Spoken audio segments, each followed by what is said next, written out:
members of our staff locked up and barricaded in their offices. So there's a critical situation and a risk of loss of life. We have some senators who are still in their hideaways. They need massive personnel now. Can you get the Maryland National Guard to come too? We can't mobilize.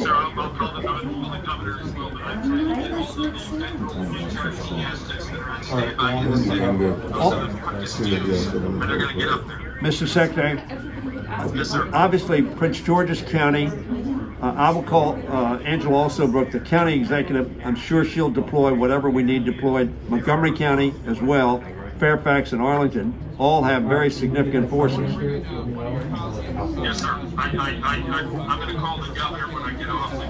Good. Everything on my hand, I'm trying to get this done. Thank you. We won't take any. I have something to say, Mr. Secretary. I'm going to call the mayor of Washington, D.C. right now and see what other outreach she has to other police departments, as Leader Hoyer has mentioned, and also that we can deliver the good news that you are now going to, instead of blocking the National Guard, that you will. So just more people in the Senate. I never said no. I just had to get permission. It's not my personal endorsement. I told the mayor I had to talk to my boss. And then did you talk to your boss, or we? I did, man. We have the green light. Okay. Talked to me. I didn't have the information. I don't know how that word got out, but I never said that. Thank you. Keep working. We need all the personnel we can get before someone gets hurt. Okay. On January 6th, at the direction of Donald Trump, a violent mob stormed the Capitol in an attempt to change the results of a free and fair presidential election. In the process, 138 Capitol and D.C. police officers were injured. A Capitol police officer was bludgeoned to death, and 2 more Capitol police officers died by suicide in the days that followed. Many of us in this room nearly died. Can you please treat what happened with the seriousness that it deserves? That is all I ask of my Republican colleagues. This resolution of inquiry is an absurdity, and it makes a mockery of people who sacrificed so much for us and for this country on January 6th. Would you please stop choosing Donald Trump over the American people? Liz Cheney, who until recently, until you kicked her out, was the chair of the House GOP caucus, recently shared a story from her experience on January 6th. In the cloakroom that day, one of the Republican members signing up to object to the 2020 presidential election results muttered out loud, "The things we do for the orange Jesus." Would the gentleman yield for a question? 1 second. This loyalty to orange Jesus, Mr. Bishop, is going to ruin our democracy. And more innocent lives are going to be lost in the process if you guys keep this up. It is not too late to join House Democrats in honoring our oath to the Constitution. And yeah, I will yield to you. Forgive me, I wasn't listening. We were conversing a bit. But did I hear, and I think, did you say that a police officer was bludgeoned to death by the crowd at the January 6 riots? I said a police officer was bludgeoned to death. I did not say at the hands of whom, Mr. Bishop. Who are you referring to, if you don't mind saying? I can get that information for you in a few minutes. Well, I just want to make sure, because are you denying that that at least one Capitol police officer was murdered in the midst of what happened on January 6th? Yeah, I think I am denying. I mean, here's what I understood, that there were reports early on that Sicknick was struck with a fire extinguisher, and that subsequently was debunked as false. He died of natural causes that were not connected to the event. Are we talking about the same person, Sicknick, or are we talking about somebody else? Seriously, I mean, it's a genuine question, because the medical examiner, the U.S. Capitol Police put out a report agreeing with the medical examiner finding the USCP officer Brian Sicknick died of natural Bishop, causes. well, just an initial thought, and I know that Mr. Roy, you too are an attorney. Mr. Bishop speaks often about how brilliant of an attorney he is.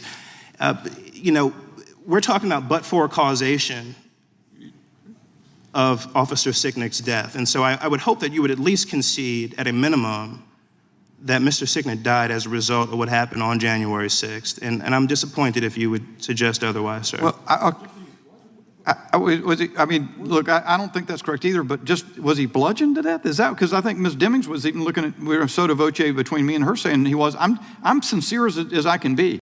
My understanding is that was debunked, and Mr. Roy just read the medical examiner's information. Do you guys contend that he was bludgeoned to death? I contend that 138 Capitol and D.C. police officers were injured, and that multiple Capitol police officers died as a direct result of what happened on January 6th. And I hope that you... It's your time. You don't have to answer. I hope you can see how one would question the sincerity of such a minute point in the midst of the gravity of everything else. Would the gentleman yield? Yeah.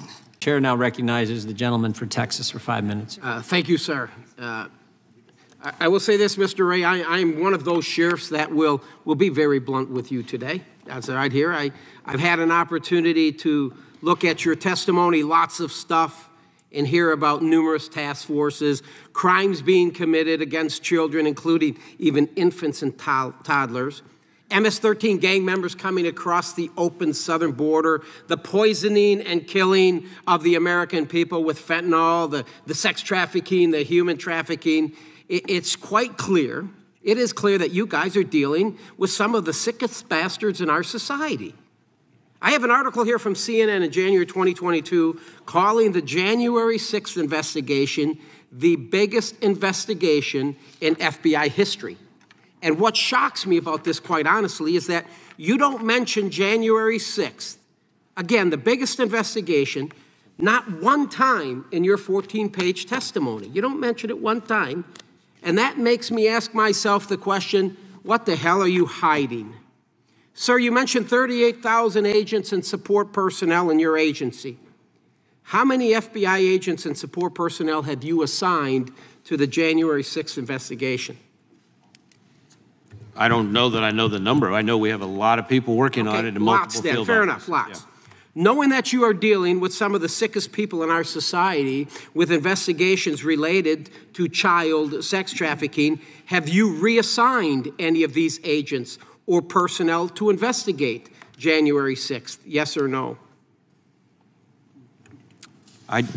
I don't believe we have reassigned people away from child exploitation to January 6th. Now, let me just say this, Director. I find that answer disturbing because last month, Steve Friend, he testified before the Weaponization Committee.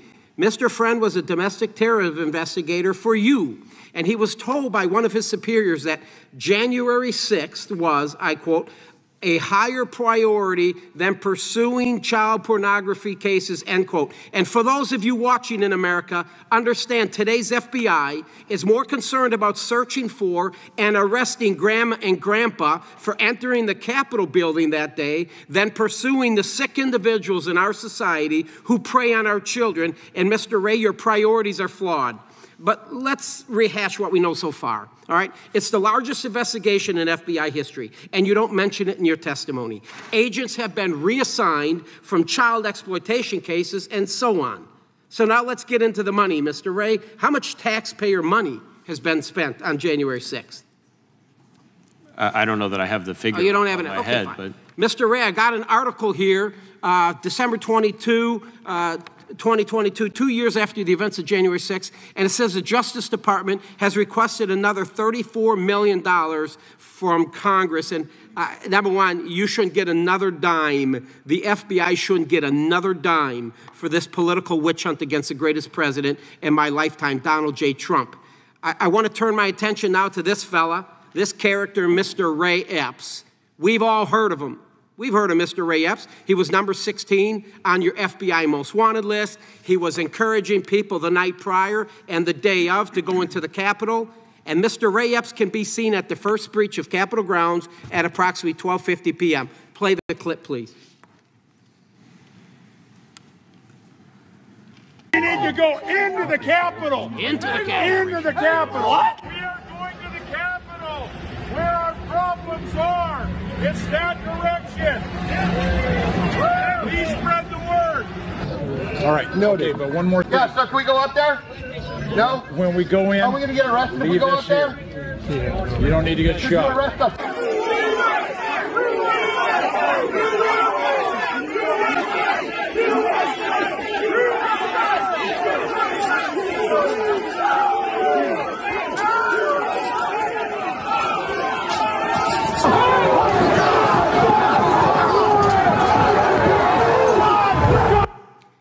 there he is, breaching the line, going in at the first breach into the Capitol grounds, the restricted area. Mr. Ray, you have arrested hundreds of people related to January 6th.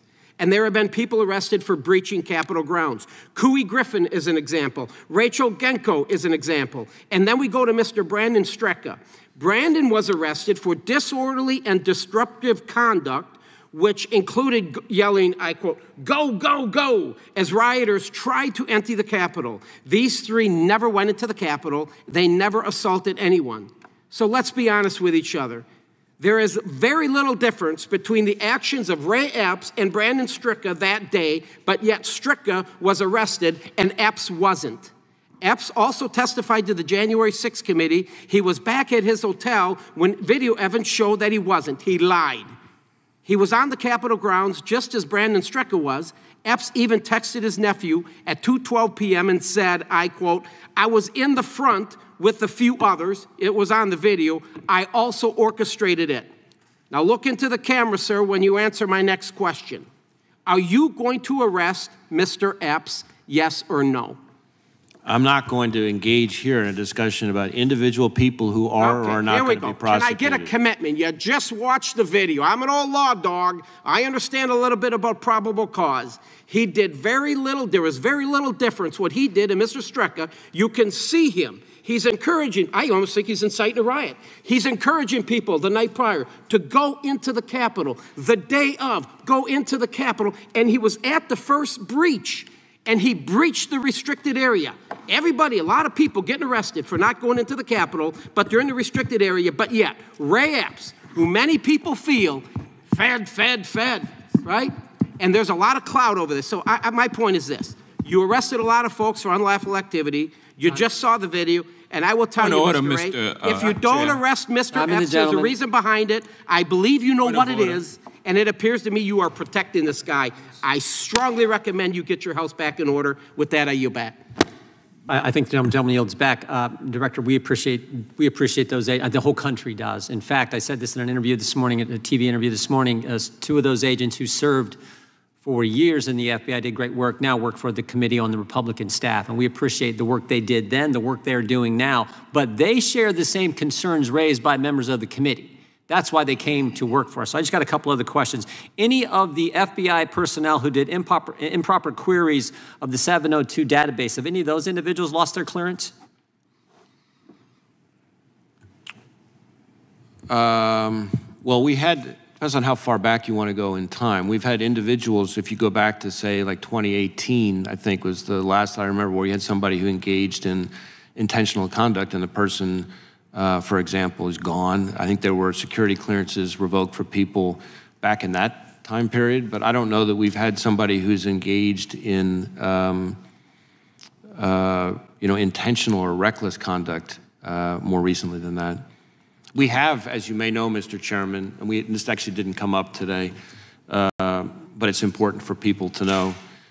We recently put in place a whole new set of accountability policies specifically focused on 702 that go through cascading consequences. Yep. And so that's an important It's been reported that donors of a congressional member of Congress were illegally searched. Has that individual lost their clearance? I'm not sure I'm familiar with the specific example. So, well, it's been widely reported that the donor base for a member of Congress has been searched, and I just wonder if the person responsible for that has had any consequences, like a loss of a security clearance. I don't know the answer. Okay. Is the FBI assisting the Secret Service in the investigation as to how cocaine wound up at the White House? Yes, I want to be a little bit careful about what I can say here because the Secret Service is leading the investigation. But as is standard in an investigation where white powder is found, the FBI's lab personnel did an evaluation to determine whether or not there was a sort of biological. Is that the only assistance? That's the only assistance we've done so far. We have offered the full range of our assistance to the Secret Service. If they want to use us for that purpose. But beyond that, I would refer you to the Secret Service. Is that offer's been denied? Is that what you're saying? No, I didn't say that. We've offered it to the Secret Service, but beyond that, I would refer to them. In October of 2020, when Facebook asked the FBI, is the Biden laptop story Russian disinformation? The FBI's answer was no comment. Who gave that answer? And before you answer, sir, if I might just interject the fact that we agreed that I would have 2 questions and you would have 2 questions. I think I said a couple questions. Yeah, and you've asked a couple. In fact, I know I said a couple questions, but I give you 5 minutes. But I'll. Do you want another question? No, I want us to conclude this hearing, and I respect we will be your done in prerogative 2 minutes as the and chair. 10 seconds. Thank you. We appreciate that. And we obviously appreciate the director being here. In October 2020, when Facebook asked the FBI, is the Biden laptop story Russian disinformation? The FBI's response was no comment. Do you know who gave that response? I do not. The court knew, and the court said it was Laura Demlow. Do you know who Laura Demlow is? I do know who Laura Demlow is. And what does she do? Laura Demlow is an agent in our counterintelligence division, and she currently works with the Foreign Influence Task Force. Doesn't she head the Foreign Influence Task Force? I think she leads it, yeah. She leads the Foreign Influence Task Force. Did you tell her to give that comment? Did I what now? Did you instruct anyone, when Facebook asked, did you instruct them to give the no comment? I don't remember giving any instruction along those lines, although I should say I'm not sure whether Laura Demlow was in that role at the time frame that you described, but Again, the court in Louisiana said she was, and said when Facebook asked her specifically, she said no comment. And this is the Foreign Influence Task Force leader, Foreign Influence Task Force that you created as director of the FBI, correct? I'm sorry. Oh, that's correct. You created the Foreign Influence Task Force. I did create the Foreign Influence Task Force. Yeah, you put that together, and she heads it up. Okay. How did you become aware of the Catholic memo? The one in Richmond that we talked about a couple times today.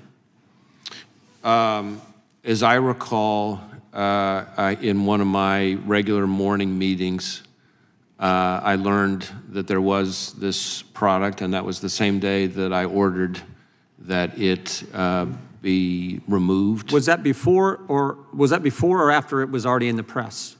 That I can't tell you. My guess is it was probably around the same time, but I don't know. Did you learn about it? Did the people who brought it up to you, did they learn about it from the press, or was it some internal communication? I can't speak to how they learned about it. I just know that I was told about it by them, and we had a conversation about immediately taking steps that we then did. We appreciate that. Yeah. Okay, Director, we appreciate your time today. I know it's been a long day. We already had the unanimous consent from Mr. Gates, so the committee is adjourned. And I briefed all of the leadership of the plans to get them back into chambers. That would have been call number 3 with Speaker Pelosi. So you didn't have 1 call, you didn't have 2 calls, you had 3 calls. So Speaker Pelosi's comments that she didn't speak to you are inaccurate. That is correct, sir. Today we're here to discuss the security failures that occurred on January 6, 2021, and how we can prevent these failures from occurring again. I want to dive into the questions, Chief Son. In your transcribed interview, you mentioned that you met with the House Sergeant at Arms regarding the National Guard prior to January 6th. Is that correct? Yes, sir.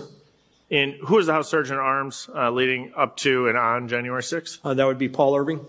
And the House Sergeant at Arms is appointed by who? It was appointed at that time by Speaker Pelosi.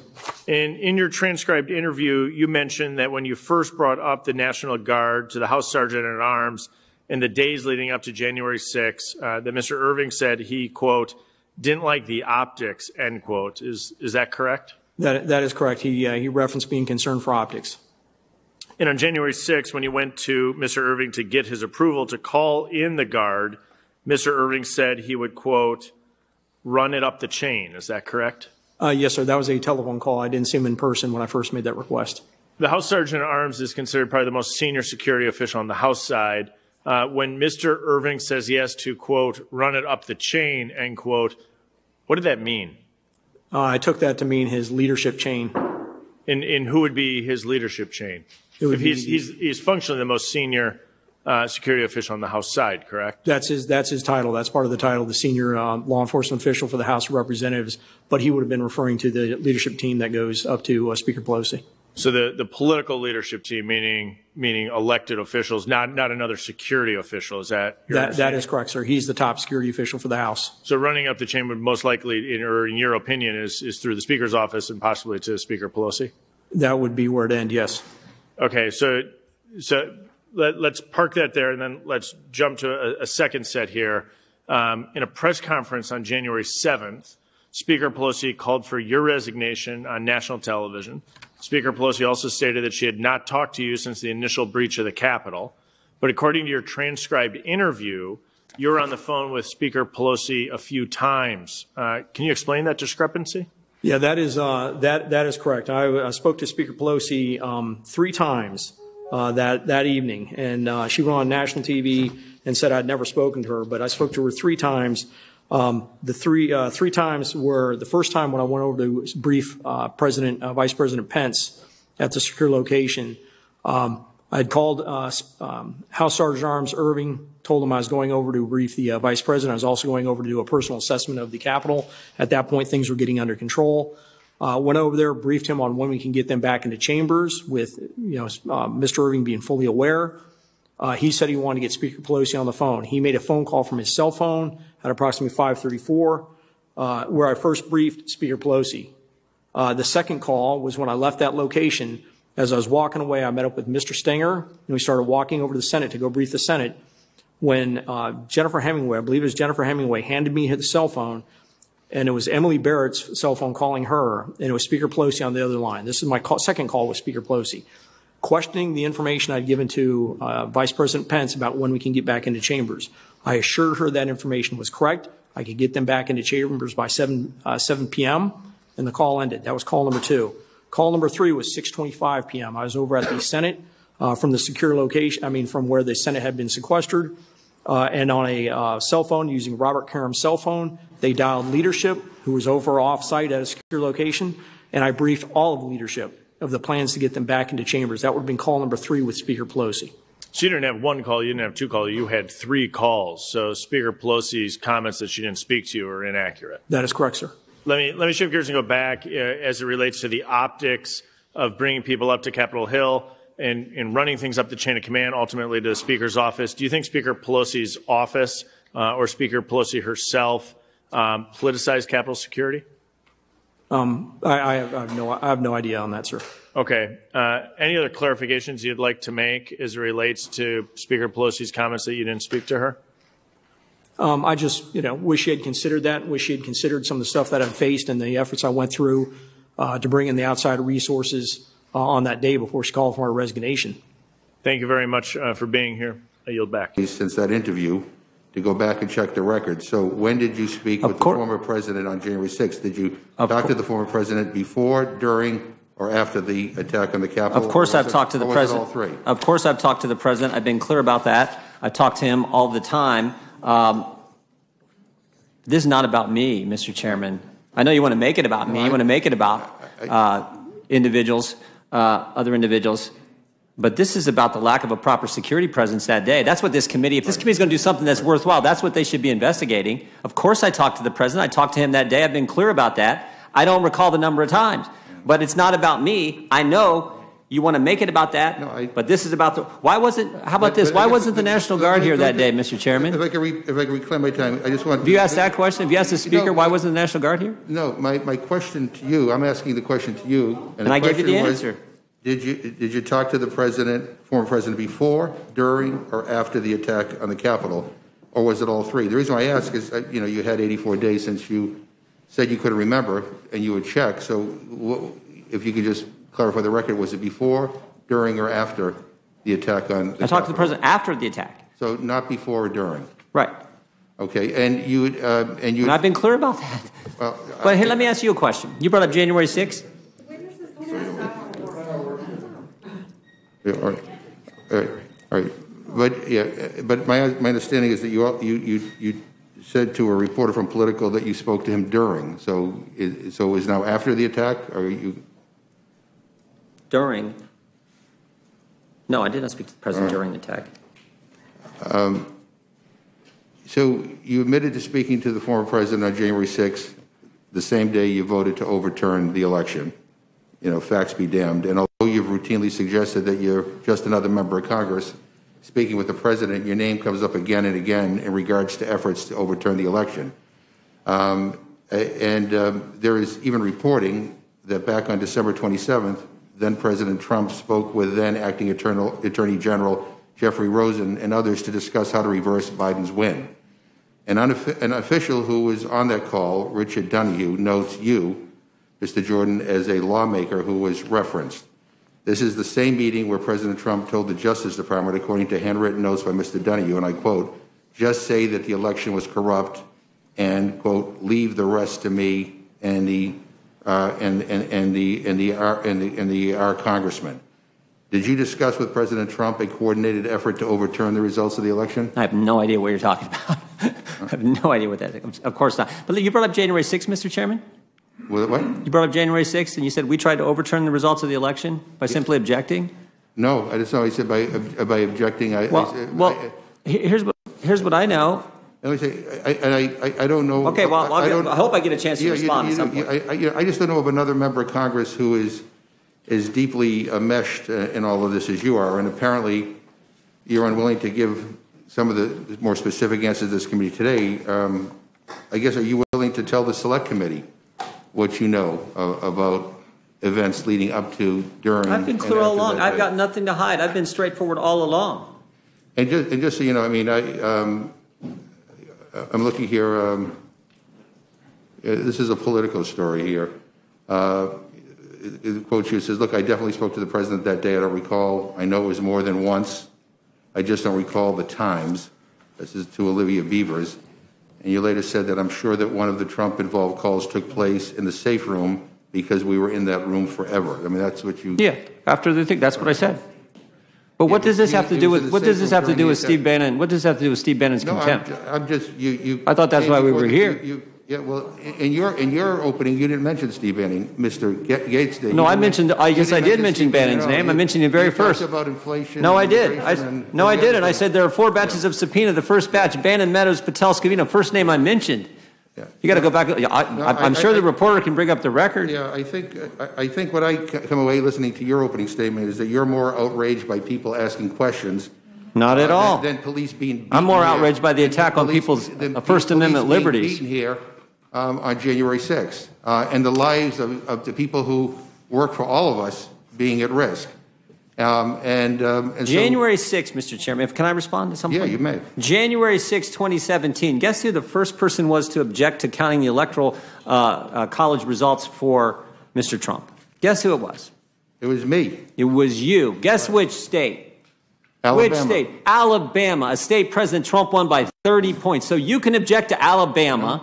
No. On January 6, 2017, and for 4 years, you guys can go after President Trump, the Trump-Russia investigation. You can do that for 4 years. In October of 2020, Hillary Clinton said just weeks before the election, she said the 2016 election was stolen from her. So you guys can investigate that, all based on lies, for 4 years. We're not allowed to ask questions for 4 minutes about the 2020 election. We're not allowed to object at Pennsylvania, where they unconstitutionally changed their election law, but you can object to Alabama? No, well, I'm glad you raised that issue. All right. Mr. Raskin can object to Florida? All right, it's my time now. So I raised the issue of Russian interference in our election. I also raised the issue of voter suppression, which was a real concern in that election. I took the action, and I said at the time, it's a symbolic action. I had no senator to join with me, but I wanted to make sure that the issue of voter suppression and potential Russian... So it's okay Russia, for you to do it? excuse me, please. There's a difference here. I did not organize a rally or have meetings to actually plan and undermine an election. I didn't either. And the Capitol wasn't attacked before I made my objection. There's a difference. The difference being Democrats are allowed, but Republicans Mr. Jordan, aren't. if you don't want to testify here, you're free to leave.